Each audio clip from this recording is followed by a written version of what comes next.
We've stumbled onto this talk about America, and we were talking about Hollywood. So I'm going to make this segment happen because I'm so excited for this. The first thing I want to say is this. If I could offer you up, all of you guys listening, a TV show where a guy takes an American flag and brutally beats Antifa. And, he rejects a bunch of woke ideas. He's repeatedly told by, people about how, you shouldn't wave that flag. It's the white man's flag, and that you got to understand. And so you have this black man who says, "Nah, I like the flag," and he picks it up. And then there are these people who are like, "We should have open borders, and we're gonna smash the flag," and then he just beats them with it. Would that be a show conservatives would want to watch? It sounds great. Where do I sign up? Where do I get it? It's the Falcon and the Winter Soldier. Ooh. So first, let me show this story from We Got This Covered that we talked about, I think, a couple weeks ago. New rumor says over 80% of Falcon and Winter Soldier viewers turned off episode 2 at the same point. Now, I'm talking about this, we're talking about Hollywood wokeness, the commercialization of this anger. And I got to talk about this show. And I think pride fits in because I'm wondering why it is I see a lot of people saying this show is woke. Don't watch it. It's awful. It's racist. People don't want to watch it. And I wonder if there's an element of pride in assuming Hollywood does this, so maybe not giving it a chance, and maybe being a little more open-minded. So we have this segment from Marvel.com, or this article. Cast and creatives behind the Falcon and Winter Soldier discuss patriotism, supremacy, Captain America's mantle, and you have this quote from Anthony Mackie, who plays he plays the Falcon. He says, "For Sam, it's a constant battle of how do you fight for a country that's never fought for you," remarks Anthony Mackie, explaining in many ways the one thing that held up the moniker of that shield was the idea of who Steve Rogers was, which is Captain America. That comment to me was really interesting because it does, I think, in many ways show that Marvel, they're woke and they don't get it. For Anthony Mackie to say that, a country never fought for you, I mean, I think one of the bloodiest battles in the history of the world was the Civil War. Right. Quite literally to end slavery, among other, peripheral factors, but that was a key component. But here's what I got to say about this show and what Hollywood is doing and what we need to be careful of. I'm seeing a lot of people tell me I'm wrong because I said the show's not woke. I'm like, it's not woke. Give it a chance. It's actually, it's fairly centrist. It addresses issues of race, but quite literally, I'm going to spoil the show for those who haven't seen the finale because the finale came out and I was so excited watching a dude reject wokeness, pick up the American flag and beat Antifa with it. I mean that, like, I don't literally like Antifa getting beaten, but the bad guys are called flag smashers. Yeah. They want open borders. They're terrorists who kill people. Amazing. Yeah. They think might makes right. And because they have super strength, they're allowed to kill whoever they want. She literally says there's a soldier with PTSD. He watched his best friend, who's a black man, get killed. And she says, his life doesn't matter. And I was like, that's an amazing indictment of these fake woke Antifa who would use someone for political points if they could get ahead and then literally tell you to your face they don't matter. Anthony Mackie plays a black man who questions whether or not he should wear the American flag, ultimately decides to do it. And they even show a scene where there's another black man who says no self-respecting black man would wear that shield. And Anthony Mackie says, I know there's people who'll be mad at me for wearing this, but he wants to fight for this country and he'll be damned if someone tells him he can't do it. And then he's literally wearing the American flag, chasing down open borders extremists. I'm like, I'm sorry. I mean, there's definitely a message about racism being bad.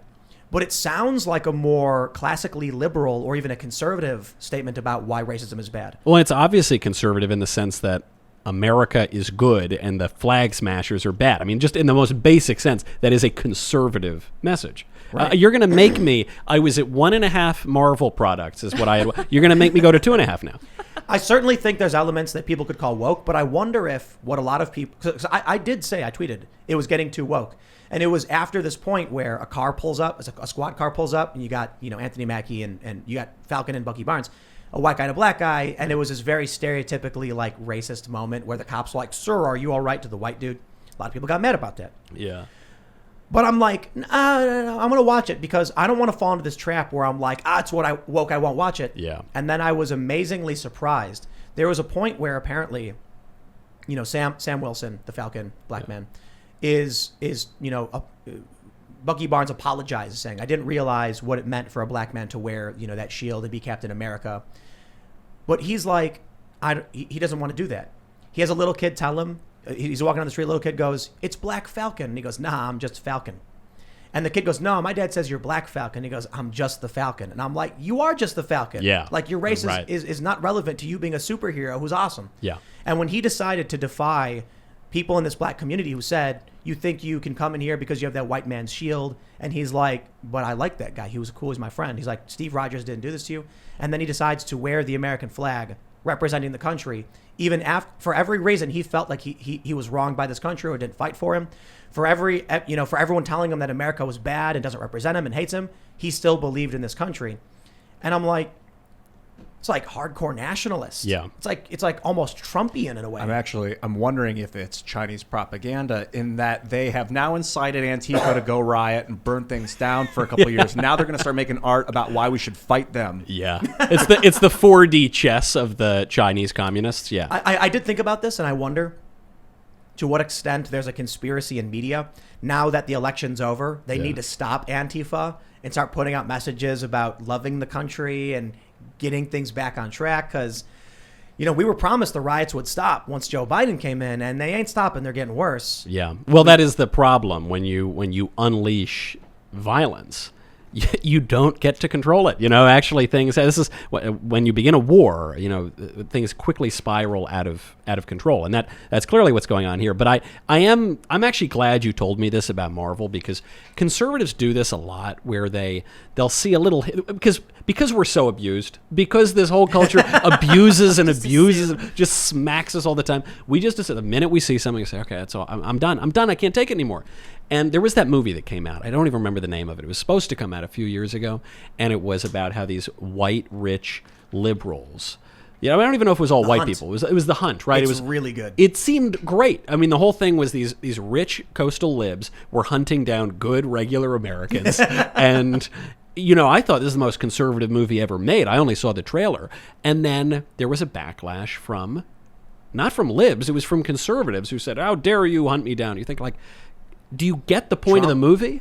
Yeah. Well, even Trump came out. And Trump, that's right. Honest, Trump came against it. Even I came out. And my point was, I think we're in too divisive of a time to be making a video where liberals are kidnapping and hunting down conservatives. Yeah. They might think it's like a nice movie. Yeah. But it's a plan. Yeah, right. So I was like, I don't want to see that thing. And then I did. And it was, as I would say, it's actually not partisan. It's good. There was it made fun of everybody. Yeah. And I'll say this about Falcon and Winter Soldier. Maybe it's conservative. Like, you should watch it and tell me what you think. Yeah. But I think it's actually fairly centrist. I think it's fairly. It's not trying to. In many ways, it opposes wokeness. Yeah. But But it does address the animosity and the feelings of racism in an interesting way. So I think there's a lot of people who I'll put it this way. To me, wokeness represents insulting, denigrating, beating someone over the head, telling them they're stupid or evil or wrong or privileged, whereas actual social justice, as I understood it, would be like someone calmly and explaining to you with respect how they feel when it comes to racism. Wow. So when you go woke, it's really you're getting angry. Well, but it's almost like if I was going to insult you and say you're stupid, this person, that person, your identity, that to me is like what we see with wokeness. It's this idea that white people have some kind of inherent badness to them or something, that whiteness represents more. Like, it's the most insane thing. So you could take on social justice and be like, I think you shouldn't be twerking for kids. But if you start going, you're an idiot for twerking for kids, then you're becoming woke. There's a couple things. One, I think a lot of wokeness is a quest for power, not a quest for compassion. certainly, yeah. So you're wrong. Bend your knee or else I'll take your job away. Yeah. Whereas what I see in the Falcon and Winter Soldier is, there's one guy who, one of the characters seems to me to represent wokeness, animosity towards white people and the American flag. And the main character rejects that and says, no, I like this flag. I'm going to fight for this country. Well, it's all negative. Everything you've just described is purely negative, right? Wokeness is this purely negative campaign. And that's just the new term for political correctness. There's all sorts of terms. Part of what the left does is just change the terms all the time. So right. that's the new one. But it gets back to something that Karl Marx said, which is, getting back to quoting Karl Marx every so often. Karl Marx, in a letter I forget the year, he called for the ruthless criticism of all that exists. And this was taken up later by radical Marxist theorists and a practical politician, Antonio Gramsci, in his construction of what you'd call cultural hegemony, Western Marxism. This is taken up in the Frankfurt School and critical theory, which now we see the derivation of critical race theory. It's dominated the universities. That is the woke indoctrination, comes from critical theory. And once you get past all the pretentious jargon in these crazy theories, what is the theory? It's very simple. The theory is to criticize. It's the same thing Marx called for. It's just because, guess what? I've noticed this about bigots, you know. My friend Andrew Clavin points this out a lot. Bigots are not always wrong about the other guy. They're just wrong about themselves. You know, they're really good at criticizing everybody else, but they don't see their own flaws. Everything is susceptible to criticism, so it's a very, very easy sort of new pseudo-academic discipline. And there's no end to it. It's just rubble is going to be the end of it. I think, you know, one of the ways to look at it is, I had a conversation with a bunch of Trump supporters over dinner when I was in California. This was during like the Trump campaign era. I think it was maybe just after he got elected. And I was talking about historical racism, and immediately the reaction was like laughter and like, you know, oh yeah. And I was like, legit. No, like, I mean it sincerely. I mean it seriously. And they're like, oh, you're not joking. And then I explained to them like redlining and blockbusting, where we actually have legit racist policies in this country that have a negative impact on communities, you know, of color into the modern era. But institutionally, we've actually made that all illegal. Yeah. However, the remnants still exist. And so the way I see it is, when I treat people with respect and say, just hear me out on this because I want to understand you, you get respect back. That I think is totally fine. I actually have no problem with seeing that in a TV show. The issue is when, instead of saying like, Michael, let me explain to you something about my experience, they say, you're a stupid white man, Nazi, F you, you fascist. Yeah. And like, when movies are predicated upon berating and insulting you, that's get woke, go broke. Well, you know, the late philosopher Roger Scruton pointed this out. He said civilization thrives on forgiveness, on confession first, and then forgiveness. And when I confess that I've done something wrong, even if it's confessing historical wrongs at the national level, whatever, I sacrifice my pride. And when you forgive me, you sacrifice your resentment. And we have both sacrificed something that we cherish that really means a lot to us. And that's the only way you can move forward. But if you're not going to get that, if you're going to have a whole culture permeated by resentment, where you get it you get it in school, you get it in sometimes as a matter of law, and you get it even when you want to relax and go to the movies, and that's all you get. It's pride. Right. It's really interesting because I've had so many experiences where I've always been very confident in myself. I don't need to justify or validate myself to others. And so I just, you know, I don't, but there's a lot of people who are proud. Yeah. They need others to know how good they are, how big they are, and it gets them in trouble. Well, you know, true humility does away with false modesty. There's some people who can't take a compliment. That's just another form of pride. Right, that's just that's just the flip side of it. But true humility, you can say, yeah, okay, I did this right. This was all right. You know, hey, thanks, man. It's cool. Moving on, focusing on other things, trying to move forward. In 2006, I decided to use YouTube videos as a form of confession, and I started making videos about my past and my history and the mistakes and the lies I've told. It allowed me to clear my mind. I was able to start thinking full, complete sentences, and I can have a silent mind now. You're a braver man than I am. When I want to confess, I go into a little black box with a scrim where I change my voice and stuff. That's very brave. I got ridiculed so hard for so many years. To this day, I still get comments on those videos. They're all up online, and I would entreat. Why'd you do it, if you don't mind my asking? Social experiment. I thought someone could. What would Jesus do with this technology? Yeah, he prostrate himself to the humanity and beg them to come together. So I tried that. Pride goeth before the fall. Yes. I was like, I remember that. I got to look that up. I think about that, especially in the context of news. All of these journalists are so desperate for validation. Yeah. Their pride consumes them. They won't admit that when they're wrong. They refuse to be wrong, and they'd rather win above all else. We need humility desperately. Yeah, but the problem is, because I agree, if only we could do that and everyone would just confess and it'd be cool, right? But the problem is right now with cancel culture, which is a real phenomenon. It's a very specific phenomenon. It's a leftist phenomenon. When the left says, well, you know, in the 50s, conservatives canceled communists. Yep, we did. That was awesome. That's great. Every society has boundaries. But what's going on right now is that if you go wave the flag, the American flag, or you don't go along with some woke fashion to castrate kids or something, then you lose your job. That is cancel culture. And if you, in any way, admit that you're wrong, let's say you actually legitimately do something wrong. I, on occasion, have done that. And I wish that I could apologize for that. You can't, because the minute that you apologize, you're dead. They will never forgive you. You saw it with the guy who hosted The Bachelor. You saw it with a number of other journalists sometimes. You're dead. So what do you have to do? You simply cannot enact that humility. Yep, it's an admission of guilt. It's an admission of guilt, and you won't. There's no redemption. So you got to. Yeah, I lost. I was in Hollywood as an actor, and after I started doing that, no one would cast me. They thought I was like dangerous.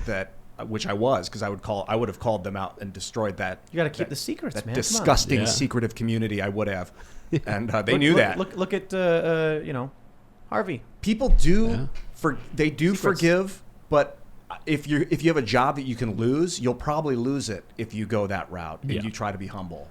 If you work for yourself, you're in a much better position. And YouTube ads, you can kind of work for yourself there. I don't know. I'm getting off on a tangent.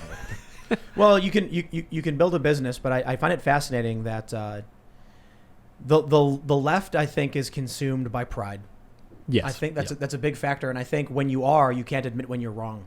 Yeah. And if you can't admit when you're wrong, you can't improve yourself. Well, you ever notice this about stupid people? Is stupid people think that they're really, really smart, and then smart people. The first thing you notice about smart people is that they're very aware of how stupid they are, and it's not false modesty. They're actually aware of it, because maybe the smart person met a smarter person one time and just kind of put it all into perspective. It is a fail-proof rule of thumb. The loudest voices in the room who are who never admit that they're wrong. Thanks for checking out this clip from the Timcast IRL podcast. If you want to see the full show, come back to this channel, youtube.com/TimcastIRL, Monday through Friday at 8 p.m., where you can leave comments and super chat, and we actually will read your comments on the show. Don't forget to like, share, subscribe, and if you want exclusive members-only content, segments you can't get anywhere else, go to timcast.com, become a member, and we even have full bonus episodes. Thanks for hanging out, and we'll see you all next time.